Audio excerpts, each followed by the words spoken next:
ਸਭ ਦਾ ਸਵਾਗਤ ਅੱਜ ਦੇ ਆਪਣੇ ਨਵੇਂ ਸੈਸ਼ਨ ਦੇ ਵਿੱਚ। ਤਾਂ ਸਾਥੀਓ, ਆਪਣੇ ਜਿਹੜਾ ਸ਼ਬਦ ਟੌਪਿਕ ਚੱਲ ਰਿਹਾ ਉਹਦੇ ਵਿੱਚ ਆਪਾਂ ਵਿਕਾਰੀ ਸ਼ਬਦ ਜਿਹੜੇ ਨਾਮ, ਪੜਨਾਮ, ਵਿਸ਼ੇਸ਼ਣ ਤੇ ਕਿਰਿਆ ਉਹ ਕਰ ਚੁੱਕੇ ਹਾਂ। ਤਾਂ ਅੱਜ ਆਪਾਂ ਅਵਿਕਾਰੀ ਸ਼ਬਦ ਸ਼ੁਰੂ ਕਰਨੇ ਨੇ। ਔਰ ਜਿਹੜੇ ਸਾਥੀਆਂ ਨੇ ਪਹਿਲਾਂ ਵਿਕਾਰੀ ਸ਼ਬਦਾਂ ਦੀਆਂ ਵੀਡੀਓ ਨਹੀਂ ਲਗਾਈਆਂ, ਉਹਨਾਂ ਵੀਡੀਓ ਦੇ ਲਿੰਕ ਮੈਂ ਡਿਸਕ੍ਰਿਪਸ਼ਨ ਦੇ ਵਿੱਚ ਦੇ ਦਾਂਗਾ। ਤਾਂ ਉਹ ਤੁਸੀਂ ਵੀਡੀਓ ਜ਼ਰੂਰ ਲਗਾ ਲਿਓ ਤਾਂ ਕਿ ਤੁਹਾਡੀ ਪ੍ਰੈਪਰੇਸ਼ਨ ਹੈ ਜਿਹੜੀ ਉਹ ਵਧੀਆ ਹੋ ਸਕੇ। ਔਰ ਅੱਜ ਅਵਿਕਾਰੀ ਸ਼ਬਦ ਨੇ ਜਿਹੜੇ ਆਪਾਂ ਉਹਨਾਂ ਦੇ ਬਾਰੇ ਗੱਲਬਾਤ ਕਰਾਂਗੇ। ਤਾਂ ਅਵਿਕਾਰੀ ਸ਼ਬਦ ਹੈ ਜਿਹੜੇ ਉਹ ਕੀ ਹੁੰਦੇ ਨੇ, ਸਭ ਤੋਂ ਪਹਿਲਾਂ ਆਪਾਂ ਇਹ ਦੇਖਾਂਗੇ।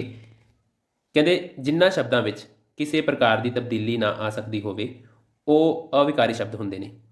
ਤਾਂ ਪਹਿਲਾਂ ਮੈਂ ਟੌਪਿਕ ਬਾਰੇ ਦੱਸ ਦਿਆਂ ਕਿ ਜਿਹੜੇ ਸਾਥੀ ਪੰਜਾਬ ਦੇ ਕਿਸੇ ਵੀ ਕੰਪੀਟੀਟਿਵ ਐਗਜ਼ਾਮ ਦੀ ਤਿਆਰੀ ਕਰ ਰਹੇ ਨੇ ਤਾਂ ਉਹਨਾਂ ਵਾਸਤੇ ਇਹ ਟੌਪਿਕ ਲਾਹੇਵੰਦ ਹੈ ਆਪਣਾ, ਕਿਉਂਕਿ ਪੰਜਾਬੀ ਗ੍ਰਾਮਰ ਹੈ ਜਿਹੜੀ ਉਹ ਲਗਭਗ ਸਾਰੇ ਕੰਪੀਟੀਟਿਵ ਐਗਜ਼ਾਮਾਂ ਦੇ ਵਿੱਚ ਸੇਮ ਹੀ ਆਉਂਦੀ ਹੈ। ਔਰ ਜਿੰਨਾ ਕੁ ਤੁਹਾਡਾ ਸਿਲੇਬਸ ਹੈ ਤੁਸੀਂ ਆਪਣੇ ਸਿਲੇਬਸ ਦੇ ਵਿੱਚੋਂ ਟੌਪਿਕ ਦੇਖ ਕੇ ਵੀ ਤਿਆਰੀ ਕਰ ਸਕਦੇ ਹੋ। ਤਾਂ ਤੁਸੀਂ ਇਹ ਦੇਖ ਲਿਓ ਕਿ ਤੁਹਾਡਾ ਜਿਹੜਾ ਇਹ ਟੌਪਿਕ ਮੈਂ ਕਰਵਾ ਰਿਹਾ ਇਹ ਤੁਹਾਡੇ ਸਿਲੇਬਸ ਦੇ ਵਿੱਚ ਹੈ ਕਿ ਨਹੀਂ। ਤਾਂ ETT 5994 ਜਿਹੜਾ ਪੇਪਰ ਹੋਣਾ ਆਪਣਾ, ਉਹਦੇ ਵਾਸਤੇ ਤਾਂ ਇਹ ਟੌਪਿਕ ਮੈਂ ਖਾਸ ਕਰਕੇ ਉਹਦਾ ਸਿਲੇਬਸ ਲੈ ਕੇ ਚੱਲ ਰਿਹਾ। PSTET ਦੇ ਵਿੱਚ ਵੀ ਸਿਲੇਬਸ ਗ੍ਰਾਮਰ ਦਾ ਸੇਮ ਹੀ ਹੈ। ਔਰ ਬਾਕੀ ਜਿਹੜੇ ਪੰਜਾਬ ਕੰਪੀਟੀਟਿਵ ਐਗਜ਼ਾਮ ਆਉਂਦੇ ਆ ਜਿੰਨੇ ਵੀ, ਉਹਨਾਂ ਵਾਸਤੇ ਇਹ ਵੀਡੀਓ ਦੇ ਤੁਹਾਡੇ ਲਈ ਲਾਹੇਵੰਦ ਰਹਿਣਗੀਆਂ। ਤਾਂ ਜਿਹੜੇ ਸਾਥੀ ਆਪਣੇ ਚੈਨਲ ਦੇ ਉੱਪਰ ਨਵੇਂ ਨੇ ਉਹ ਪਲੀਜ਼ ਚੈਨਲ ਨੂੰ ਸਬਸਕ੍ਰਾਈਬ ਕਰ ਲਓ ਔਰ ਬੈਲ ਆਈਕਨ ਨੂੰ ਪ੍ਰੈਸ ਕਰ ਲਓ ਤਾਂ ਕਿ ਹਰ ਆਉਣ ਵਾਲੀ ਵੀਡੀਓ ਦਾ ਜਿਹੜਾ ਨੋਟੀਫਿਕੇਸ਼ਨ ਹੈ ਉਹ ਤੁਹਾਡੇ ਕੋਲ ਸਮੇਂ ਸਿਰ ਪਹੁੰਚ ਸਕੇ। ਤਾਂ ਚਲੋ ਆਪਾਂ ਸ਼ੁਰੂ ਕਰਦੇ ਹਾਂ ਅੱਜ ਦਾ ਟੌਪਿਕ ਅਵਿਕਾਰੀ ਸ਼ਬਦ। ਸਾਡਾ ਟੌਪਿਕ ਹੈ ਅਵਿਕਾਰੀ ਸ਼ਬਦ। ਕਹਿੰਦੇ ਉਹ ਸ਼ਬਦ ਜਿਨ੍ਹਾਂ ਵਿੱਚ ਕਿਸੇ ਪ੍ਰਕਾਰ ਦੀ ਤਬਦੀਲੀ ਨਾ ਆ ਸਕਦੀ ਹੋਵੇ ਉਹ ਅਵਿਕਾਰੀ ਸ਼ਬਦ ਹੁੰਦੇ ਨੇ। ਪਹਿਲਾ ਸਾਡੇ ਕੋਲ ਕਿਰਿਆ ਵਿਸ਼ੇਸ਼ਣ, ਦੂਜਾ ਸੰਬੰਧਕ, ਤੀਜਾ ਯੋਜਕ, ਚੌਥਾ ਵਿਸਮਕ।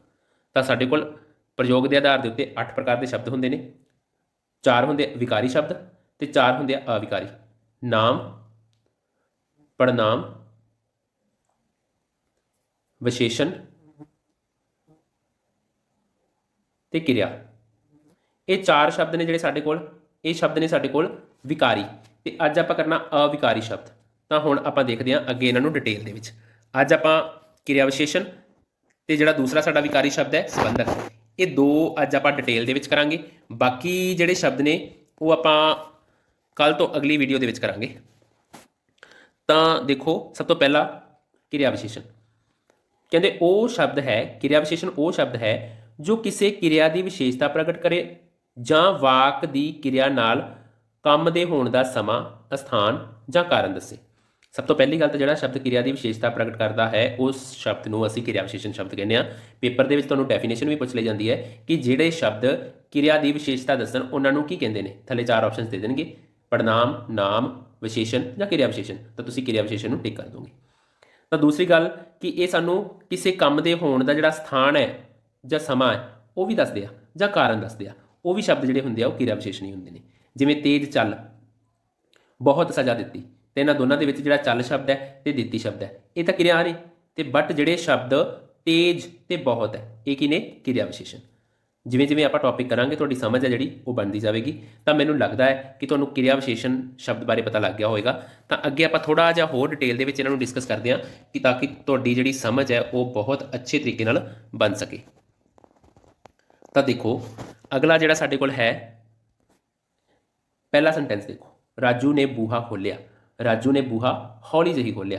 ਤਾਂ ਇੱਥੇ ਸਾਨੂੰ ਢੰਗ ਤਰੀਕਾ ਦੱਸਦਾ ਵੀ ਕਿਸ ਤਰ੍ਹਾਂ ਖੋਲ੍ਹਿਆ ਉਸਨੇ ਬੂਹਾ, ਹੌਲੀ। ਤਾਂ ਹੌਲੀ ਸ਼ਬਦ ਹੈ ਜਿਹੜਾ ਉਹ ਕੰਮ ਦੀ ਵਿਸ਼ੇਸ਼ਤਾ ਦੱਸਦਾ ਹੈ ਵੀ ਜਿਹੜਾ ਉਹਨੇ ਕੀਤਾ ਹੈ। ਤਾਂ ਦੂਸਰਾ ਕਮਰਾ, ਉਹ ਕਮਰੇ ਵਿੱਚ ਗਿਆ। ਇੱਧਰ ਦੇਖੋ, ਉਹ ਕਮਰੇ ਵਿੱਚ ਕਾਹਲੀ ਨਾਲ ਗਿਆ। ਤਾਂ ਹੁਣ ਸਾਨੂੰ ਜਾਣ ਦਾ ਤਰੀਕਾ ਦੱਸਦਾ। ਗੀਤਾ ਗਾਉਂਦੀ ਹੈ, ਗੀਤਾ ਬਹੁਤ ਸੁਰੀਲਾ ਗਾਉਂਦੀ ਹੈ। ਤਾਂ ਇਹ ਸ਼ਬਦ ਕੀ ਹੋ ਗਏ, ਕਿਰਿਆ ਵਿਸ਼ੇਸ਼ਣ ਸ਼ਬਦ ਹੋ ਗਏ ਜਿਨ੍ਹਾਂ ਨੂੰ ਮੈਂ ਹਾਈਲਾਈਟ ਕੀਤਾ ਹੋਇਆ ਹੈ। ਤਾਂ ਆਈ ਥਿੰਕ ਕਿਰਿਆ ਵਿਸ਼ੇਸ਼ਣ ਸ਼ਬਦ ਨੂੰ ਤੁਸੀਂ ਸਮਝ ਗਏ ਹੋਵੋਗੇ। ਉਸ ਤੋਂ ਬਾਅਦ ਅਗਲੇ ਆਪਾਂ ਵੱਧਦੇ ਹਾਂ ਅੱਗੇ ਟੌਪਿਕ ਵੱਲ। ਕਿਰਿਆ ਵਿਸ਼ੇਸ਼ਣ ਹੈ ਜਿਹੜੇ ਉਹ 8 ਪ੍ਰਕਾਰ ਦੇ ਹੁੰਦੇ ਨੇ। ਕਿੰਨੇ ਪ੍ਰਕਾਰ ਦੇ ਹੁੰਦੇ ਨੇ, 8 ਪ੍ਰਕਾਰ ਦੇ। ਪਹਿਲਾ ਸਾਡੇ ਕੋਲ ਕਾਲਵਾਚਕ, ਦੂਜਾ ਸਥਾਨਵਾਚਕ, ਤੀਜਾ ਪ੍ਰਕਾਰਵਾਚਕ, ਚੌਥਾ ਪਰਿਮਾਣਵਾਚਕ, ਪੰਜਵਾਂ ਸੰਖਿਆਵਾਚਕ, ਛੇਵਾਂ ਨਿਰਣਾਵਾਚਕ, ਸੱਤਵਾਂ ਕਾਰਨਵਾਚਕ ਤੇ 8ਵਾਂ ਤਾਕੀਦਵਾਚਕ। ਤਾਂ ਇਹ ਕੁੱਲ 8 ਪ੍ਰਕਾਰ ਦੇ ਹੁੰਦੇ ਨੇ। ਪੇਪਰ ਦੇ ਵਿੱਚ ਤੁਹਾਨੂੰ ਇਹ ਵੀ ਕੁਐਸਚਨ ਆ ਸਕਦਾ ਕਿ ਕਿਰਿਆ ਵਿਸ਼ੇਸ਼ਣ ਜਿਹੜੇ ਉਹ ਕਿੰਨੇ ਪ੍ਰਕਾਰ ਦੇ ਹੁੰਦੇ ਨੇ। ਤਾਂ ਤੁਸੀਂ ਆਨਸਰ ਕੀ ਕਰੋਗੇ, 8 ਪ੍ਰਕਾਰ ਦੇ। ਤਾਂ ਅੱਗੇ ਆਪਾਂ 1 ਬਾਏ 1 ਇਹਨਾਂ ਨੂੰ ਡਿਟੇਲ ਦੇ ਵਿੱਚ ਸਮਝਦੇ ਹਾਂ। ਤਾਂ ਦੇਖੋ, ਸਭ ਤੋਂ ਪਹਿਲਾਂ ਸਾਡੇ ਕੋਲ ਹੈ ਕਾਲਵਾਚਕ। ਕਿਹੜਾ ਸਾਡਾ, ਕਾਲਵਾਚਕ ਕਿਰਿਆ ਵਿਸ਼ੇਸ਼ਣ।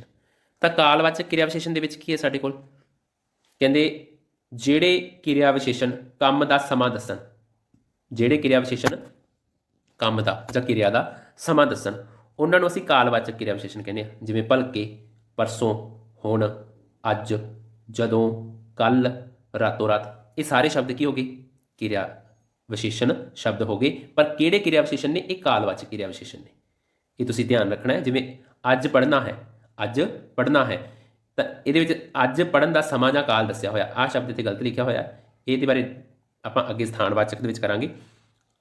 ਪੜ੍ਹਨ ਦੀ ਵਿਸ਼ੇਸ਼ਤਾ ਦਰਸਾਉਂਦਾ ਹੈ ਅਤੇ ਇਸ ਲਈ ਅੱਜ ਪੜ੍ਹਨਾ ਹੈ ਕਾਲਵਾਚਕ ਕਿਰਿਆ ਵਿਸ਼ੇਸ਼ਣ ਹੈ। ਮਤਲਬ ਪੜ੍ਹਨ ਦਾ ਸਾਨੂੰ ਸਮਾਂ ਦੱਸਿਆ ਗਿਆ, ਤਾਂ ਇਸ ਕਰਕੇ ਇਹ ਕੀ ਹੈ? ਕਾਲਵਾਚਕ। ਹੁਣ ਸਮੇਂ ਦੀ ਜਿਹੜਾ ਗੱਲ ਕਰਦਾ ਹੈ ਉਹ ਕਾਲਵਾਚਕ, ਤੇ ਜਿਹੜਾ ਸਥਾਨ ਦੀ ਗੱਲ ਕਰੇਗਾ ਉਹ ਸਥਾਨਵਾਚਕ। ਬਹੁਤ ਹੀ ਈਜ਼ੀ ਹੈ, ਨਾਮ ਤੋਂ ਹੀ ਸਾਨੂੰ ਕਲੀਅਰ ਹੋ ਜਾਂਦਾ ਕਿ ਸਥਾਨਵਾਚਕ ਸ਼ਬਦ ਕਿਰਿਆ ਵਿਸ਼ੇਸ਼ਣ ਕਿਹੜਾ ਹੋਏਗਾ। ਕਹਿੰਦੇ ਜਿਹੜੇ ਕਿਰਿਆ ਵਿਸ਼ੇਸ਼ਣ ਕੰਮ ਦਾ ਸਥਾਨ ਦੱਸਣ ਉਹ ਸਥਾਨਵਾਚਕ। ਜਿਵੇਂ ਇੱਧਰ, ਪਿੱਛੇ, ਇੱਥੇ, ਉੱਥੇ, ਨੇੜੇ, ਦੂਰ, ਸੱਜੇ, ਖੱਬੇ, ਇਹ ਆਦਿ ਸਾਰੇ ਸ਼ਬਦ ਹੈ ਜਿਹੜੇ ਕੀ ਹੈ? ਇਹ ਕਿ ਸਾਨੂੰ ਕਿਸੇ ਕਿਰਿਆ ਦਾ ਸਥਾਨ ਦੱਸਦੇ ਨੇ। ਅੱਜ ਘਰ ਹੀ ਪੜ੍ਹਨਾ ਹੈ, ਮਤਲਬ ਅਸੀਂ ਘਰ ਹੀ ਪੜ੍ਹਨਾ ਹੈ, ਤਾਂ ਕੀ ਹੋ ਗਿਆ? ਘਰ ਹੀ ਸਾਡੇ ਕੋਲ ਸਥਾਨਵਾਚਕ ਕਿਰਿਆ ਵਿਸ਼ੇਸ਼ਣ ਹੋ ਗਿਆ। ਕਹਿੰਦੇ ਪੜ੍ਹਨਾ ਕੀ ਹੋ ਗਈ? ਕਿਰਿਆ। ਅੱਜ ਇਹ ਪਹਿਲਾਂ ਵਾਲੀ ਗੱਲ ਕਰ ਰਿਹਾ, ਜਿਹੜਾ ਪਿਛਲਾ ਆਪਾਂ ਕਰ ਰਿਹਾ। ਅੱਜ ਪੜ੍ਹਨ ਦਾ ਸਮਾਂ ਸੀ, ਯਾਨੀ ਕਿ ਉਹ ਕਾਲਵਾਚਕ ਸੀਗਾ। ਤੇ ਹੁਣ ਆਪਣੇ ਕੋਲ ਘਰ ਹੈ ਜਿਹੜਾ ਉਹ ਸਥਾਨ ਦੱਸਿਆ, ਯਾਨੀ ਕਿ ਇਹ ਕੀ ਹੈ? ਘਰ ਹੀ ਪੜ੍ਹਨਾ ਕੀ ਹੈ? ਸਥਾਨਵਾਚਕ ਹੈ। ਮਤਲਬ ਜਿਹਦੇ ਵਿੱਚ ਸਮਾਂ ਦੱਸਿਆ ਸੀ ਸਾਨੂੰ ਉਹ ਕਾਲਵਾਚਕ ਸੀ, ਜਿਹਦੇ ਵਿੱਚ ਸਾਨੂੰ ਸਥਾਨ ਦੱਸ ਦਿੱਤਾ ਹੁਣ ਉਹ ਕੀ ਆ ਗਿਆ? ਸਥਾਨਵਾਚਕ। ਤਾਂ ਉਸ ਤੋਂ ਅਗਲਾ ਸਾਡਾ ਪ੍ਰਕਾਰ ਹੈ, ਜਿਹੜੀ ਅਗਲੀ ਕਾਇੰਡ ਹੈ ਉਹ ਪ੍ਰਕਾਰਵਾਚਕ। ਦੇਖੋ ਪ੍ਰਕਾਰਵਾਚਕ ਕਹਿੰਦੇ ਜਿਹੜੇ ਸ਼ਬਦ ਵਿਸ਼ੇਸ਼ਣ ਦੇ ਕੰਮ, ਕਿਰਿਆ ਵਿਸ਼ੇਸ਼ਣ ਦੇ ਕੰਮ ਦਾ ਤਰੀਕਾ ਦੱਸਣ। ਹੁਣ ਜਿਹੜੇ ਸ਼ਬਦ ਸਾਨੂੰ ਤਰੀਕਾ ਦੱਸਦੇ ਆ, ਮਤਲਬ ਹੌਲੀ ਹੌਲੀ, ਕਾਹਲੀ ਕਾਹਲੀ, ਇਸ ਤਰ੍ਹਾਂ, ਇੱਕੁਰ, ਉਸ ਤਰ੍ਹਾਂ, ਉੱਕਰ, ਧੀਰੇ ਧੀਰੇ, ਮਤਲਬ ਸਾਨੂੰ ਕੰਮ ਦਾ ਤਰੀਕਾ ਦੱਸਿਆ ਵੀ ਉਹ ਕਿਸ ਤਰੀਕੇ ਨਾਲ ਕੰਮ ਕਰਦੇ ਨੇ, ਕਿਸ ਪ੍ਰਕਾਰ ਕੰਮ ਕਰਦੇ ਨੇ। ਤਾਂ ਜਿਹੜੇ ਸਾਨੂੰ ਕਿਰਿਆ ਵਿਸ਼ੇਸ਼ਣ ਸ਼ਬਦ ਤਰੀਕਾ ਜਾਂ ਉਸਦਾ ਪ੍ਰਕਾਰ ਦੱਸਣ ਉਸ ਨੂੰ ਅਸੀਂ ਕੀ ਕਹਿੰਦੇ ਹਾਂ? ਪ੍ਰਕਾਰਵਾਚਕ ਕਿਰਿਆ ਵਿਸ਼ੇਸ਼ਣ। ਤਾਂ ਪ੍ਰਕਾਰਵਾਚਕ ਕਿਰਿਆ ਵਿਸ਼ੇਸ਼ਣ ਦੇ ਵਿੱਚ ਅੱਗੇ ਐਗਜ਼ਾਮਪਲਸ ਕੀ ਦੇਖੋ। ਧੀਰੇ ਧੀਰੇ ਤੁਰਾਂਗੇ ਤਾਂ ਸਕੂਲ ਪਹੁੰਚਣ ਵਿੱਚ ਦੇਰ ਹੋ ਜਾਵੇਗੀ। ਤਾਂ ਇੱਥੇ ਧੀਰੇ ਧੀਰੇ ਸ਼ਬਦ ਜਿਹੜਾ ਕੀ ਆ ਗਿਆ? ਉਹ ਕੀ ਆ ਗਿਆ? ਪ੍ਰਕਾਰਵਾਚਕ ਕਿਰਿਆ ਵਿਸ਼ੇਸ਼ਣ। ਕਹਿੰਦੇ ਸਕੂਲ ਨਾਮ ਹੈ, ਤੁਰਾਂਗੇ ਕਿਰਿਆ ਹੈ, ਧੀਰੇ ਧੀਰੇ ਪ੍ਰਕਾਰਵਾਚਕ ਕਿਰਿਆ ਵਿਸ਼ੇਸ਼ਣ ਹੈ, ਤੇ ਦੇਰ ਹੋਣੀ ਵਿਸ਼ੇਸ਼ਤਾ ਹੈ। ਠੀਕ ਹੈ, ਮੈਨੂੰ ਲੱਗਦਾ ਵੀ ਤੁਹਾਨੂੰ ਸਮਝ ਆ ਗਈ ਹੋਗੀ। ਇੱਕ ਐਗਜ਼ਾਮਪਲ ਆਪਾਂ ਹੋਰ ਲੈਂਦੇ ਹਾਂ। ਮੈਂ ਗਲਾਸ ਹੌਲੀ ਰੱਖਿਆ ਸੀ, ਜ਼ੋਰ ਨਾਲ ਨਹੀਂ। ਇਹਦੇ ਵਿੱਚ ਹੌਲੀ ਤੇ ਜ਼ੋਰ ਸ਼ਬਦ ਹੈ ਜਿਹੜੇ ਇਹ ਵੀ ਕਿਉਂ ਹੋ ਗਏ? ਪ੍ਰਕਾਰਵਾਚਕ। ਵੀ ਉਹਨੇ ਦੱਸਿਆ ਵੀ ਮੈਂ ਕਿਸ ਤਰੀਕੇ ਰੱਖਿਆ ਸੀ ਗਲਾਸ ਨੂੰ। ਉਸ ਤੋਂ ਬਾਅਦ ਅਗਲਾ ਜਿਹੜਾ ਕਿਰਿਆ ਵਿਸ਼ੇਸ਼ਣ ਦੀ ਕਿਸਮ ਹੈ ਸਾਡੇ ਕੋਲ ਉਹ ਹੈਗੀ ਹੈ ਜੀ ਪਰਿਮਾਣ ਜਾਂ ਮਿਣਤੀਵਾਚਕ ਕਿਰਿਆ ਵਿਸ਼ੇਸ਼ਣ। ਕਹਿੰਦੇ ਜਿਹੜੇ ਕਿਰਿਆ ਵਿਸ਼ੇਸ਼ਣ ਕੰਮ ਦੀ ਮਿਕਦਾਰ ਦਾ ਪਤਾ ਲੱਗੇ। ਕਹਿੰਦੇ ਜਿਹੜੇ ਕਿਰਿਆ ਵਿਸ਼ੇਸ਼ਣ ਤੋਂ ਕਿਸੇ ਕੰਮ ਦੀ ਮਿਕਦਾਰ ਦਾ ਪਤਾ ਲੱਗੇ, ਗੁਣ, ਅੰਦਾਜ਼ਾ ਜਾਂ ਮਿਣਤੀ ਦੱਸਣ, ਉਹ ਕੀ ਹੁੰਦੇ ਨੇ? ਸਾਡੇ ਕੋਲ ਪਰਿਮਾਣਵਾਚਕ ਕਿਰਿਆ ਵਿਸ਼ੇਸ਼ਣ ਹੁੰਦੇ ਨੇ। ਜਿਵੇਂ ਥੋੜਾ, ਵੱਧ, ਘੱਟ, ਬਹੁਤ, ਕੁਝ, ਰਤਾ ਕੁ, ਇਹ ਸਾਰੇ ਕੀ ਨੇ? ਸਾਡੇ ਕੋਲ ਪਰਿਮਾਣਵਾਚਕ ਕਿਰਿਆ ਵਿਸ਼ੇਸ਼ਣ ਹੈ। ਕਹਿੰਦੇ ਮੂਰਖ ਲੋਕ ਬਹੁਤਾ ਬੋਲਦੇ ਹਨ, ਸਿਆਣੇ ਘੱਟ। ਤੇ ਦੱਸਿਆ ਕਿ ਮੂਰਖ ਲੋਕ ਹੈ ਜਿਹੜੇ ਉਹ ਬਹੁਤ ਜ਼ਿਆਦਾ ਬੋਲਦੇ ਆ, ਸਿਆਣੇ ਘੱਟ ਬੋਲਦੇ ਆ। ਤੇ ਇਹਦੇ ਵਿੱਚ ਬਹੁਤ ਤੇ ਘੱਟ ਕਿਹੜੇ ਆ? ਪਰਿਮਾਣਵਾਚਕ ਕਿਰਿਆ ਵਿਸ਼ੇਸ਼ਣ ਨੇ। ਆਈ ਥਿੰਕ ਤੁਹਾਨੂੰ ਪ੍ਰਮਾਣਵਾਚਕ ਵੀ ਸਮਝ ਆ ਗਿਆ ਹੋਵੇਗਾ। ਉਸ ਤੋਂ ਅੱਗੇ ਆਪਾਂ ਗੱਲ ਕਰਦੇ ਹਾਂ ਜੀ ਸੰਖਿਆਵਾਚਕ ਕਿਰਿਆ ਵਿਸ਼ੇਸ਼ਣ। ਤਾਂ ਇਸ ਸ਼ਬਦ ਤੋਂ ਹੀ ਤੁਹਾਨੂੰ ਪਤਾ ਲੱਗ ਜੂਗਾ ਕਿ ਕਿਹੜਾ ਕਿਰਿਆ ਵਿਸ਼ੇਸ਼ਣ ਹੈ। ਕਹਿੰਦੇ ਜਿਹੜੇ ਕਿਰਿਆ ਵਿਸ਼ੇਸ਼ਣ ਕੰਮ ਦੇ ਹੋਣ ਦੀ ਵਾਰੀਆਂ ਦੱਸਣ ਜਾਂ ਗਿਣਤੀ ਦੱਸਣ। ਜਿਵੇਂ ਕਈ ਵਾਰੀ, ਦੂਜੇ, ਤੀਜੇ, ਘੜੀ ਮੁੜੀ ਆਦਿ ਸ਼ਬਦ ਕੀ ਨੇ? ਸੰਖਿਆਵਾਚਕ ਕਿਰਿਆ ਵਿਸ਼ੇਸ਼ਣ। ਤੂੰ ਘੜੀ ਮੁੜੀ ਪਿੱਛੇ ਦੇਖਦਾ ਹੈ, ਤੂੰ ਨਾਲ ਬੈਠੇ ਨੂੰ ਵਾਰ-ਵਾਰ ਤੰਗ ਕਰਦਾ ਹੈ, ਤੈਥੋਂ ਸਿੱਧਾ ਹੋ ਕੇ ਨਹੀਂ ਬੈਠੀਦਾ, ਖਬਰਦਾਰ ਜੇ ਦੁਬਾਰਾ ਪਿੱਛੇ ਤੱਕਿਆ। ਤਾਂ ਇਹਦੇ ਵਿੱਚ ਘੜੀ ਮੁੜੀ, ਵਾਰ-ਵਾਰ ਤੇ ਦੁਬਾਰਾ ਸ਼ਬਦ ਨੇ ਜਿਹੜੇ ਇਹ ਕਿਹੜੇ ਕਿਰਿਆ ਵਿਸ਼ੇਸ਼ਣ ਨੇ ਸਾਡੇ ਕੋਲ? ਇਹ ਸਾਡੇ ਕੋਲ ਨੇ ਸੰਖਿਆਵਾਚਕ ਕਿਰਿਆ ਵਿਸ਼ੇਸ਼ਣ। ਉਸ ਤੋਂ ਬਾਅਦ ਸਾਡੀ ਛੇਵੀਂ ਕਿਸਮ ਸਾਡੇ ਕੋਲ ਕੀ ਹੈ? ਨਿਰਣਾਵਾਚਕ। ਕਹਿੰਦੇ ਜਿਹੜੇ ਸ਼ਬਦ ਤੋਂ ਕਿਰਿਆ ਦੇ ਕੰਮ ਦੇ ਹੋਣ ਦਾ ਜਾਂ ਨਾ ਹੋਣ ਦਾ ਪਤਾ ਲੱਗੇ, ਉਹ ਕੀ ਹੁੰਦੇ ਸਾਡੇ ਕੋਲ? ਨਿਰਣਾਵਾਚਕ। ਜਿਵੇਂ ਹਾਂ ਜੀ, ਨਹੀਂ ਜੀ, ਬਹੁਤ ਅੱਛਾ, ਬਹੁਤ ਅੱਛਾ, ਇਕੱਠਾ ਸ਼ਬਦ ਹੈ ਬਹੁਤ ਅੱਛਾ, ਅਲੱਗ-ਅਲੱਗ ਨਹੀਂਗਾ, ਬਹੁਤ ਅੱਛਾ, ਠੀਕ, ਸਤ ਵਚਨ, ਜ਼ਰੂਰ, ਆਹਾਂ, ਨਾ। ਤੇ ਇਹ ਸ਼ਬਦ ਸਾਰੇ ਕੀ ਨੇ? ਨਿਰਣਾਵਾਚਕ। ਜਿਵੇਂ ਹਾਂਜੀ ਉਹ ਸਹਾਇਤਾ ਕਰੇਗਾ, ਮੈਂ ਉਸ ਨੂੰ ਮਿਲਣ ਜ਼ਰੂਰ ਜਾਵਾਂਗਾ, ਮੈਂ ਉਸ ਨੂੰ ਨਹੀਂ ਪਛਾਣਦਾ। ਤਾਂ ਇਸ ਕਰਕੇ ਇਹ ਸਾਰੇ ਕੀ ਹੋ ਗਏ? ਸਾਡੇ ਕੋਲ ਨਿਰਣਾਵਾਚਕ ਕਿਰਿਆ ਵਿਸ਼ੇਸ਼ਣ ਹੋ ਗਏ। ਤਾਂ ਉਸ ਤੋਂ ਅੱਗੇ ਦੇਖੋ ਜੀ ਕਾਰਨਵਾਚਕ। 7ਵੀਂ ਕਾਇੰਡ ਹੈ ਸਾਡੇ ਕੋਲ ਕਾਰਨਵਾਚਕ ਕਿਰਿਆ ਵਿਸ਼ੇਸ਼ਣ। ਕਹਿੰਦੇ ਜਿਹੜੇ ਕਿਰਿਆ ਵਿਸ਼ੇਸ਼ਣ ਕੰਮ ਦੇ ਹੋਣ ਦਾ ਸਬੱਬ ਯਾਨੀ ਕਿ ਕਾਰਨ, ਜਾਂ ਜਿਵੇਂ ਕਿਉਂਕਿ, ਇਸ ਲਈ, ਤਾਂ ਜੋ, ਇਹ ਸਾਰੇ ਕਾਰਨਵਾਚਕ ਕਿਰਿਆ ਵਿਸ਼ੇਸ਼ਣ ਨੇ। ਸਾਨੂੰ ਕੋਈ ਦੱਸਣਗੇ ਕਿ ਇਹਦਾ ਕੀ ਕਾਰਨ ਸੀਗਾ। ਕਹਿੰਦੇ ਮੈਂ ਇਸ ਲਈ ਜਲਦੀ ਆ ਗਿਆ ਹਾਂ ਤਾਂ ਜੋ ਤੁਹਾਨੂੰ ਦੱਸ ਸਕਾਂ ਕਿ ਮੈਂ ਮੈਨੇਜਮੈਂਟ ਦੀ ਮੀਟਿੰਗ 'ਤੇ ਜਾਣਾ ਹੈ। ਇਸ ਲਈ ਤੇ ਤਾਂ ਜੋ, ਇਹ ਸ਼ਬਦ ਕੀ ਹੋ ਗਏ ਸਾਡੇ ਕੋਲ? ਕਾਰਨਵਾਚਕ ਕਿਰਿਆ ਵਿਸ਼ੇਸ਼ਣ ਹੋ ਗਏ। ਉਹ ਛੇਤੀ, ਉਸਨੇ ਛੇਤੀ ਜਾਣਾ ਹੈ, ਜਿਸ ਕਰਕੇ ਮੈਨੂੰ ਮੀਟਿੰਗ ਵਿੱਚੋਂ ਛੇਤੀ ਜਾਣਾ ਪਵੇਗਾ। ਤਾਂ ਜਿਸ ਕਰਕੇ ਇਹ ਸ਼ਬਦ ਕੀ ਹੋ ਗਏ? ਕਾਰਨਵਾਚਕ। ਇਹ ਸਾਨੂੰ ਕਾਰਨ ਦੱਸਦੇ ਨੇ। ਉਸ ਤੋਂ ਅੱਗੇ 8ਵਾਂ ਸਾਡੇ ਕੋਲ ਆ ਗਿਆ ਤਾਕੀਦੀ ਜਾਂ ਨਿਸ਼ਚੇਵਾਚਕ ਕਿਰਿਆ ਵਿਸ਼ੇਸ਼ਣ। ਜਿਹੜੇ ਕਿਰਿਆ ਵਿਸ਼ੇਸ਼ਣ ਕੰਮ ਕਰਦੇ ਹੋਣ ਦੀ ਪ੍ਰੋੜਤਾ ਨਿਸ਼ਚੇ ਜਾਂ ਵਿਸ਼ਵਾਸ ਜਾਂ ਤਾਕੀਦ ਲਈ ਵਰਤੇ ਜਾਣ, ਜਿਵੇਂ ਬਹੁਤ, ਬਿਲਕੁਲ, ਜ਼ਰੂਰ ਹੀ, ਤੱਕ, ਵੀ, ਵੀ, ਹਾਂ, ਨਾ। ਇਹ ਸ਼ਬਦ ਕੀ ਨੇ ਸਾਡੇ ਕੋਲ? ਤਾਕੀਦੀ ਵਾਚਕ ਜਾਂ ਨਿਸ਼ਚੇਵਾਚਕ ਕਿਰਿਆ ਵਿਸ਼ੇਸ਼ਣ। ਜਿਵੇਂ ਪੜ੍ਹੋ ਜ਼ਰੂਰ, ਬੇਸ਼ੱਕ ਨੌਕਰੀ ਨਾ ਕਰਿਓ। ਇਹ ਬਿਲਕੁਲ ਠੀਕ ਹੈ ਕਿ ਪੜ੍ਹਾਈ ਕਰਨ ਨਾਲ ਮਨੁੱਖ ਦਾ ਤੀਜਾ ਨੇਤਰ ਖੁੱਲ੍ਹਦਾ ਹੈ। ਇਹਦੇ ਵਿੱਚ ਬੇਸ਼ੱਕ ਤੇ ਕੀ ਸ਼ਬਦ ਹੈ ਜਿਹੜਾ, ਇਹ ਸਾਡੇ ਕੋਲ ਕੀ ਨੇ? ਤਾਕੀਦੀ ਵਾਚਕ ਜਾਂ ਨਿਸ਼ਚੇਵਾਚਕ ਕਿਰਿਆ ਵਿਸ਼ੇਸ਼ਣ। ਤਾਂ ਇਹ ਸੀ ਆਪਣਾ ਇੱਥੋਂ ਤੱਕ ਦਾ ਟੌਪਿਕ ਕਿਰਿਆ ਵਿਸ਼ੇਸ਼ਣ। ਤਾਂ ਉਸ ਤੋਂ ਅੱਗੇ ਜਿਹੜਾ ਟੌਪਿਕ ਹੈ ਆਪਣਾ, ਇਹ ਕਿਰਿਆ ਵਿਸ਼ੇਸ਼ਣ ਦੀਆਂ ਅੱਗੇ ਅਵਸਥਾਵਾਂ ਵੀ ਰਹਿ ਗਈਆਂ ਆਪਣੇ ਕੋਲ। ਕਿਰਿਆ ਵਿਸ਼ੇਸ਼ਣ ਦੀਆਂ 3 ਅਵਸਥਾਵਾਂ ਹੁੰਦੀਆਂ ਨੇ। ਪਹਿਲੀ ਅਵਸਥਾ ਸਧਾਰਨ ਅਵਸਥਾ, ਪਹਿਲੀ ਅਵਸਥਾ ਸਧਾਰਨ ਅਵਸਥਾ, ਦੂਸਰੀ ਪ੍ਰਸ਼ਨਿਕ ਅਵਸਥਾ, ਤੀਜੀ ਯੋਜਕੀ ਅਵਸਥਾ। ਤਾਂ ਆਓ ਹੁਣ ਆਪਾਂ ਇਹਨਾਂ ਨੂੰ ਇੱਕ ਇੱਕ ਕਰਕੇ ਦੇਖਦੇ ਹਾਂ ਕਿ ਸਧਾਰਨ ਅਵਸਥਾ ਕੀ ਹੁੰਦੀ ਹੈ, ਪ੍ਰਸ਼ਨਿਕ ਅਵਸਥਾ ਕੀ ਹੁੰਦੀ ਹੈ ਔਰ ਯੋਜਕੀ ਅਵਸਥਾ ਕੀ ਹੁੰਦੀ ਹੈ। ਤਾਂ ਪਹਿਲੀ ਹੈ ਸਧਾਰਨ ਅਵਸਥਾ। ਸਾਡੇ ਕੋਲ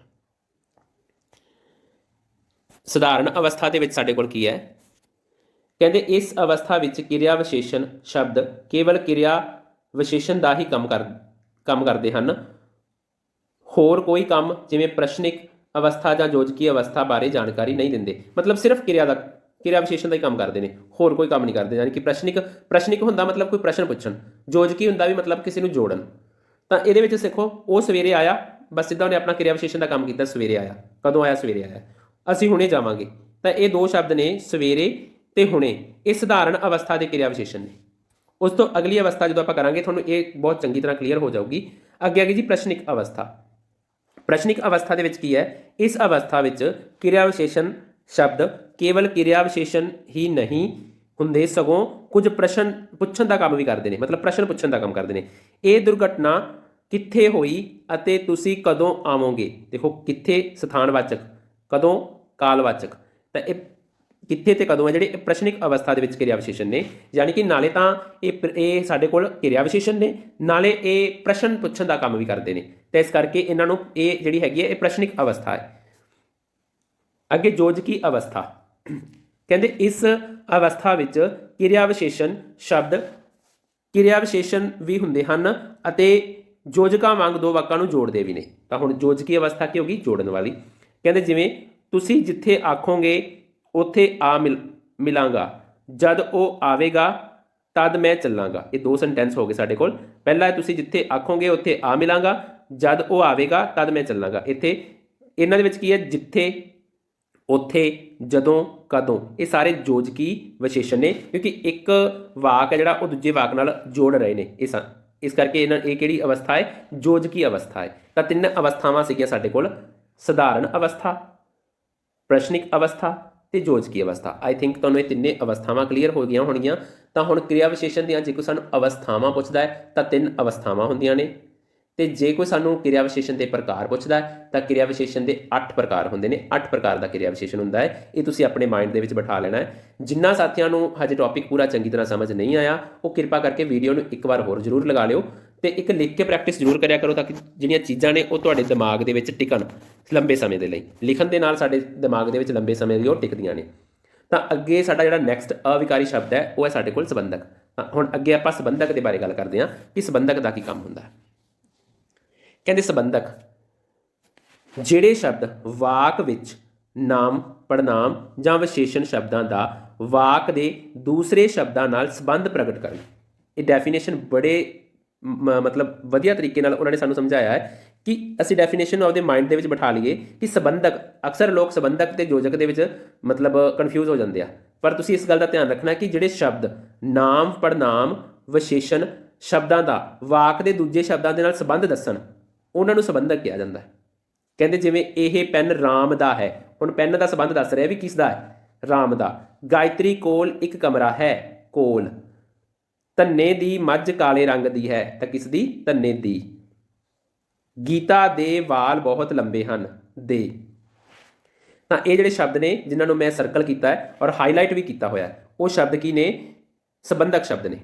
ਤਾਂ ਹੁਣ ਅੱਗੇ ਸੰਬੰਧਕ ਦੀ ਡੈਫੀਨੇਸ਼ਨ ਤੁਹਾਨੂੰ ਕਲੀਅਰ ਹੋ ਗਈ। ਇਹਦੇ ਵਿੱਚ ਆਪਾਂ ਦੇਖਦੇ ਹਾਂ ਕਿ ਕੁਝ ਸੰਬੰਧਕ ਸ਼ਬਦ ਜਿਹੜੇ ਆਪਾਂ ਪਹਿਲਾਂ ਗੱਲ ਕੀਤੀ ਹੈ ਕਿ ਇਹ ਚਾਰ, ਦਾ, ਦੀ, ਕੋਲ ਤੇ ਦੇ, ਇਹ ਸੰਬੰਧਕ ਸ਼ਬਦ ਨੇ ਜਿਹੜੇ ਆਪਾਂ ਉੱਪਰ ਸੈਂਟੈਂਸ ਦੇ ਵਿੱਚ ਸਰਕਲ ਕੀਤੇ ਸੀਗੇ। ਤਾਂ ਹੁਣ ਅੱਗੇ ਕੁਝ ਹੋਰ ਸੰਬੰਧਕ ਨੇ, ਉਹ ਕਿਹੜੇ ਕਿਹੜੇ ਨੇ ਆਪਣੇ ਕੋਲ? ਦੇਖੋ, ਨਾਲ, ਤੋਂ, ਉੱਪਰ, ਤੱਕ, ਤੋੜੀ, ਤਾਈਂ, ਵਿੱਚ, ਹੇਠਾਂ, ਨੇੜੇ, ਕੋਲ, ਸਹਿਤ, ਪਾਸ, ਦੂਰ, ਸਾਹਮਣੇ, ਪਰੇ, ਬਿਨਾਂ, ਲਈ, ਵੱਲ, ਰਾਹੀਂ। ਇਹ ਸਾਰੇ ਸ਼ਬਦ ਕੀ ਹੋ ਗਏ? ਸੰਬੰਧਕ ਸ਼ਬਦ ਹੋ ਗਏ। ਤਾਂ ਹੁਣ ਆਪਣੇ ਕੋਲ ਸੰਬੰਧਕ ਹੈ ਜਿਹੜੇ ਉਹ ਕਿੰਨੇ ਪ੍ਰਕਾਰ ਦੇ ਹੁੰਦੇ ਨੇ? ਸੰਬੰਧਕ ਹੈ ਜਿਹੜੇ ਉਹ ਸਾਡੇ ਕੋਲ 3 ਪ੍ਰਕਾਰ ਦੇ ਹੁੰਦੇ ਨੇ। ਇਹ ਤੁਸੀਂ ਯਾਦ ਰੱਖਣਾ ਕਿ ਸੰਬੰਧਕ ਕਿੰਨੇ ਪ੍ਰਕਾਰ ਦੇ ਹੁੰਦੇ ਨੇ? 3 ਪ੍ਰਕਾਰ ਦੇ। ਸੰਬੰਧਕ ਦੀ ਵੰਡ ਹੈ ਜਿਹੜੀ ਉਹ ਕਿਸ ਤਰ੍ਹਾਂ ਹੁੰਦੀ ਹੈ? ਨੰਬਰ 1 ਤੇ ਸਾਡੇ ਕੋਲ ਹੈਗਾ ਪੂਰਨ ਸੰਬੰਧਕ। ਕਹਿੰਦੇ ਜਿਹੜੇ ਸ਼ਬਦ ਇਕੱਲੇ ਹੀ ਸੰਬੰਧਕ ਹੋਣ, ਬਸ ਉਹ ਇਕੱਲੇ ਸੰਬੰਧਕ ਹੀ ਹੋਣ, ਉਹਨਾਂ ਨੂੰ ਪੂਰਨ ਸੰਬੰਧਕ ਕਿਹਾ ਜਾਂਦਾ ਹੈ। ਜਿਵੇਂ ਨੇ, ਨੂੰ, ਅਤੇ, ਤੱਕ, ਪਰ, ਦਾ, ਦੀ, ਨਜ਼ਦੀਕ, ਨਜ਼ਦੀਕ। ਇਹ ਸ਼ਬਦ ਕੀ ਨੇ? ਸਾਡੇ ਕੋਲ ਪੂਰਨ ਸੰਬੰਧਕ। ਕੱਲ ਭਾਰਤ ਦਾ ਮੈਚ ਪਾਕਿਸਤਾਨ ਨਾਲ ਹੈ, ਦਾ ਤੇ ਨਾਲ, ਇਹ ਸਾਡੇ ਕੋਲ 2 ਕੀ ਨੇ? ਪੂਰਨ ਸੰਬੰਧਕ। ਰਾਜੂ ਦਾ ਬੈਟ ਵਧੀਆ ਹੈ, ਦਾ। ਦੁਕਾਨ ਸਾਡੇ ਘਰ ਦੇ ਨਜ਼ਦੀਕ ਹੈ, ਦੇ, ਇਹ ਦੇ ਨਜ਼ਦੀਕ। ਤਾਂ ਇਹ ਸ਼ਬਦ ਕੀ ਹੈ? ਦੇ ਸ਼ਬਦ ਜਿਹੜਾ ਉਹ ਪੂਰਨ ਸੰਬੰਧਕ ਹੈ। ਤਾਂ ਉਸ ਤੋਂ ਅੱਗੇ ਆਪਾਂ ਦੇਖਦੇ ਹਾਂ ਅਪੂਰਨ ਸੰਬੰਧਕ। ਕਹਿੰਦੇ ਅਪੂਰਨ ਸੰਬੰਧਕ ਜਿਹੜੇ ਸ਼ਬਦ ਕਿਸੇ ਸੰਬੰਧਕ ਨਾਲ ਮਿਲ ਕੇ ਆਉਣ ਉਹਨਾਂ ਨੂੰ ਅਪੂਰਨ ਸੰਬੰਧਕ ਕਿਹਾ ਜਾਂਦਾ ਹੈ। ਜਿਵੇਂ ਨੇੜੇ, ਦੂਰ, ਉੱਤੇ, ਹੇਠਾਂ, ਬਾਹਰ, ਸਾਹਮਣੇ। ਕਹਿੰਦੇ ਮੇਰਾ ਘਰ ਹਰਮਨ ਦੇ ਕੋਲ ਹੈ, ਘਰ ਕੋਲ ਹੈ। ਹੁਣ ਦੇ ਨਾਲ, ਕੋਲ ਸ਼ਬਦ ਦੇ ਨਾਲ ਦੇ ਆ ਗਿਆ ਤਾਂ ਫਿਰ ਉਹ ਪੂਰਨ ਹੋਇਆ। ਕਹਿੰਦੇ ਤੁਹਾਡੀ ਸੀਟ ਮੇਰੇ ਤੋਂ ਪਰਾਂ ਹੈ, ਪਰੇ ਸ਼ਬਦ ਉਦੋਂ ਸੰਬੰਧਕ ਤੋਂ ਆਇਆ ਉਹਦੇ ਨਾਲ ਪਹਿਲਾਂ, ਤਾਂ ਫਿਰ ਉਹ ਦੂਸਰਾ ਪੂਰਾ ਹੋਇਆ ਨਾਲ, ਤੇ ਇਹ ਅਪੂਰਨ ਨੇ। ਔਰ ਜਿਵੇਂ ਆਪਾਂ ਪਹਿਲੇ ਵਿੱਚ ਵੇਖਿਆ ਨਜ਼ਦੀਕ, ਨਜ਼ਦੀਕ ਸ਼ਬਦ ਹੈ ਨਾ ਜਿਹੜਾ, ਇਹ ਅਪੂਰਨ ਸੰਬੰਧਕ ਹੈ। ਘਰ ਦੇ ਨਜ਼ਦੀਕ, ਦੇ ਤਾਂ ਪੂਰਨ ਸੰਬੰਧਕ ਹੈ, ਨਜ਼ਦੀਕ ਹੈ ਜਿਹੜਾ ਅਪੂਰਨ, ਅਪੂਰਨ ਸੰਬੰਧਕ ਹੈ। ਇਸ ਕਰਕੇ ਮੈਨੂੰ ਹਾਈਲਾਈਟ ਨਹੀਂ ਕੀਤਾ ਕਿ ਇਹ ਪੂਰਨ ਸੰਬੰਧਕ ਨਹੀਂ ਹੈਗਾ। ਤਾਂ ਉਸ ਤੋਂ ਅੱਗੇ ਦੇਖੋ ਅਗਲਾ ਜਿਹੜਾ ਆਪਣੇ ਕੋਲ ਹੈ ਪੂਰਨ ਸੰਬੰਧਕ ਤੋਂ ਬਾਅਦ ਦੁਬਾਜਰੇ ਸੰਬੰਧਕ। ਸੰਬੰਧਕ ਦੀਆਂ 3 ਕਿਸਮਾਂ ਹੁੰਦੀਆਂ ਨੇ, ਪਹਿਲਾ ਪੂਰਨ, ਦੂਜਾ ਅਪੂਰਨ ਤੇ ਤੀਸਰਾ ਹੈਗਾ ਦੁਬਾਜਰੇ। ਹੁਣ ਦੁਬਾਜਰੇ ਕਿਹੜੇ ਹੁੰਦੇ ਜਾਂ ਮਿਸ਼ਰਤ ਵੀ ਕਹਿ ਦਿੰਦੇ ਨੇ। ਕਹਿੰਦੇ ਜਿਹੜੇ ਸ਼ਬਦ ਕਦੇ ਪੂਰਨ ਸੰਬੰਧਕ ਅਤੇ ਕਦੇ ਅਪੂਰਨ ਸੰਬੰਧਕ ਹੋਣ ਉਹਨਾਂ ਨੂੰ ਦੁਬਾਜਰੇ ਕਹਿੰਦੇ, ਉਹ ਦੋਨੇ ਪਾਸੇ ਆ ਜਾਂਦੇ ਨੇ। ਜਿਵੇਂ ਕੋਲ, ਕੋਲ ਆਪਾਂ ਇਕੱਲਾ ਵੀ ਵਰਤ ਸਕਦੇ ਹਾਂ, ਮੇਰੇ ਕੋਲ ਬੈਠ, ਤਾਂ ਇਹ 'ਚ ਆਪਾਂ ਕੋਲ ਇਕੱਲਾ ਬੈਠਾ ਵਰਤ ਲਿਆ, ਤਾਂ ਉਸ ਦਾ ਘਰ ਮੇਰੇ ਘਰ ਦੇ ਕੋਲ ਹੈ, ਤਾਂ ਉਹਦੇ ਵਿੱਚ ਅਪੂਰਨ ਆ ਗਿਆ। ਮਤਲਬ ਦੋਨੇ ਪਾਸੇ ਯੂਜ਼ ਹੁੰਦੇ ਆ, ਤਾਂ ਉਹਨਾਂ ਨੂੰ ਅਸੀਂ ਕੀ ਕਰਾਂਗੇ? ਦੁਬਾਜਰੇ ਸੰਬੰਧਕ ਜਾਂ ਮਿਸ਼ਰਤ, ਜਿਹੜੇ ਦੋਨਾਂ ਪਾਸੇ ਯੂਜ਼ ਹੁੰਦੇ ਆ। ਪਾਸ, ਕਰਕੇ, ਲਈ, ਨਾਲ, ਵੱਲ, ਉੱਤੇ, ਉਪਰੰਤ, ਹੇਠਾਂ, ਅੱਗੇ, ਪਿੱਛੇ, ਗੋਚਰੇ, ਬਦਲੋ, ਤੁਲ, ਦੁਆਰਾ, ਯੋਗ, ਕੋਠਿਓਂ, ਪੈਨ ਨਾਲ, ਮਸ਼ੀਨ, ਦੁਆਰਾ, ਸਮਾਨ, ਜਿਹਾ, ਵਰਗਾ, ਨਿਆਈ, ਬਾਬਤ, ਬਗੈਰ, ਬਿਨਾਂ ਅਤੇ ਵੱਲ। ਇਹ ਸ਼ਬਦ ਜਿਹੜੇ ਹੈਗੇ ਆ ਇਹ ਦੁਬਾਜਰੇ ਨੇ। ਇਹਨਾਂ ਨੂੰ ਅਸੀਂ ਪੂਰਨ ਸੰਬੰਧਕ ਦੇ ਤੌਰ ਤੇ ਵੀ ਵਰਤ ਲੈਂਦੇ ਹਾਂ ਔਰ ਅਪੂਰਨ ਦੇ ਤੌਰ ਤੇ ਵੀ। ਇਹ ਮਤਲਬ ਸੈਂਟੈਂਸ ਤੇ ਡਿਪੈਂਡ ਕਰਦਾ ਹੈ ਕਿ ਅਸੀਂ ਉਹਦੇ ਵਿੱਚ ਸ਼ਬਦ ਨੂੰ ਕਿਸ ਤਰ੍ਹਾਂ ਯੂਜ਼ ਕਰ ਰਹੇ ਹਾਂ। ਜਿਸ ਤਰ੍ਹਾਂ ਮੈਂ ਤੁਹਾਨੂੰ ਹੁਣੇ ਦੱਸਿਆ ਕਿ ਮੇਰੇ ਕੋਲ ਆ ਕੇ ਬੈਠ, ਤਾਂ ਮੇਰੇ ਕੋਲ ਇਹਦੇ ਵਿੱਚ ਅਸੀਂ ਪੂਰਨ ਸ਼ਬਦ, ਪੂਰਨ ਸੰਬੰਧਕ ਦੇ ਤੌਰ ਤੇ ਵਰਤ ਲਿਆ। ਤੇ ਜੇ ਆਪਾਂ ਕਹਾਂਗੇ ਉਸ ਦਾ ਘਰ ਮੇਰੇ ਘਰ ਦੇ ਕੋਲ ਹੈ, ਤਾਂ ਉੱਥੇ ਕੋਲ ਸ਼ਬਦ ਜਿਹੜਾ ਅਪੂਰਨ ਸੰਬੰਧਕ ਤੌਰ ਤੇ ਵਰਤਿਆ ਆਪਾਂ। ਆਈ ਥਿੰਕ ਤੁਹਾਨੂੰ ਇਹ ਸਮਝ ਆ ਗਈ ਹੋਵੇਗੀ।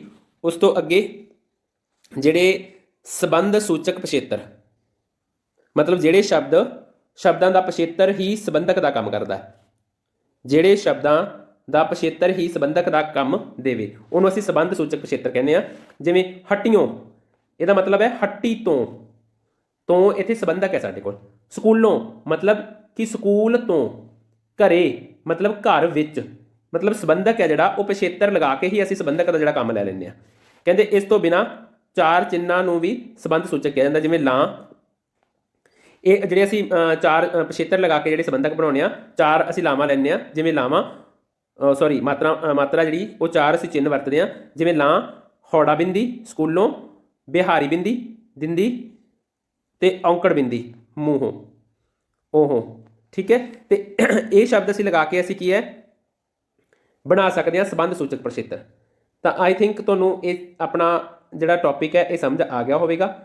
ਸੰਬੰਧਕ ਔਰ ਇੱਕ ਅਸੀਂ ਕੀਤਾ ਸੀ ਕਿਰਿਆ ਵਿਸ਼ੇਸ਼ਣ। ਤਾਂ ਇਹ ਦੋ ਟੌਪਿਕ ਸਾਡੇ ਕੰਪਲੀਟ ਹੋ ਚੁੱਕੇ ਨੇ, ਕਿਰਿਆ ਵਿਸ਼ੇਸ਼ਣ ਔਰ ਸੰਬੰਧਕ। ਔਰ ਨੈਕਸਟ ਵੀਡੀਓ ਦੇ ਵਿੱਚ ਆਪਾਂ ਕੋਸ਼ਿਸ਼ ਕਰਾਂਗੇ ਕਿ ਆਪਾਂ ਜਿਹੜੇ ਸ਼ਬਦ ਬੋਧ ਦਾ ਟੌਪਿਕ ਹੈ ਉਹ ਖਤਮ ਕਰੀਏ, ਤਾਂ ਉਸ ਤੋਂ ਅੱਗੇ ਅਰਥ ਬੋਧ ਹੈ ਜਿਹੜਾ ਉਹ ਆਪਾਂ ਸ਼ੁਰੂ ਕਰੀਏ। ਤਾਂ ਜਿਹੜੇ ਸਾਥੀ ਆਪਣੇ ਚੈਨਲ ਤੇ ਨਵੇਂ ਨੇ ਪਲੀਜ਼ ਚੈਨਲ ਨੂੰ ਸਬਸਕ੍ਰਾਈਬ ਕਰ ਲਓ ਔਰ ਬੈਲ ਆਈਕਨ ਨੂੰ ਪ੍ਰੈਸ ਕਰ ਲਓ, ਔਰ ਵੀਡੀਓ ਚੰਗੀ ਲੱਗੇ ਤਾਂ ਅੱਗੇ ਸ਼ੇਅਰ ਜ਼ਰੂਰ ਕਰ ਦਿਓ, ਤਾਂ ਕਿ ਜਿਹੜੇ ਹੋਰ ਕੋਈ ਸਾਥੀ ਤਿਆਰੀ ਕਰ ਰਹੇ ਨੇ ਉਹਨਾਂ ਦਾ ਵੀ ਭਲਾ ਹੋ ਸਕੇ। ਥੈਂਕ ਯੂ ਵੈਰੀ ਮਚ ਸਾਥੀਓ।